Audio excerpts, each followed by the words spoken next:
दर्शकहरू नमस्कार। यो कतिपयले यो नेपालको स्थितिलाई देखेर राजतन्त्र ल्याउने भन्छन्।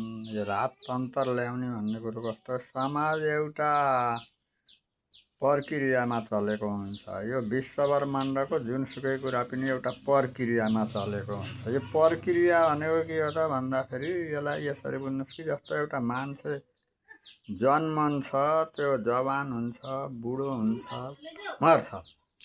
अनि त्यो जस्तो बुढो भयो भने त्यो बच्चा बालक हुनसक्छ र 95 वर्षको बुढो 5 वर्षको बालक हुनसक्छ र फेरि त्यो त्यस्तै जस्तो यो समाजमा विभिन्न कुराहरू पार गर्दै जाँदा त्यो फेरि पुनरावृत्ति पछाडि फर्कनु भनेको त्यो मरेको मान्छे बिउतनु जस्तै हो। मान्छे मरेर फेरि बिउतन्छ, त्यो बिउताँदैन, धर्मशास्त्र अनुसार अर्को जन्म लिनुपर्छ भन्ने देखिएको छ।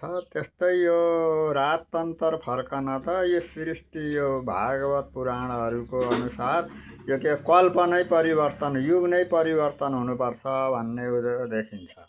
अब त्यो त्यस कारण यो राजतन्त्र पुनर्बहालीको कुरा कसैले पनि नगर्दा हुन्छ। त्यो स्थापित भए पनि त्यो चल्न सक्दैन, घातक नै हुन्छ। किनभने एकचोटि असिद्ध, अब यो जस्तो माओवादीले राजतन्त्र फ्याँक्यो, माओवादीको हाल अहिले गणतन्त्रवादीको हाल त्यस्तै भयो। देशले कोही नयाँ विकल्प खोजेको छ। जस्तो पहिला राजतन्त्र असिद्ध भयो, यस्तै यो गणतन्त्रवादी नेताहरूको पनि यो गणतन्त्र पनि असिद्ध भयो।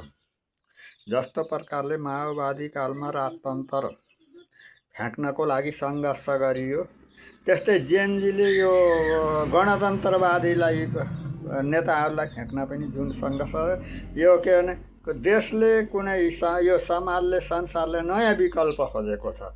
नयाँ विकल्पहरू प्रयोग गर्दा, नयाँ विकल्पहरू सोध्दा राम्रो हुन्छ होला।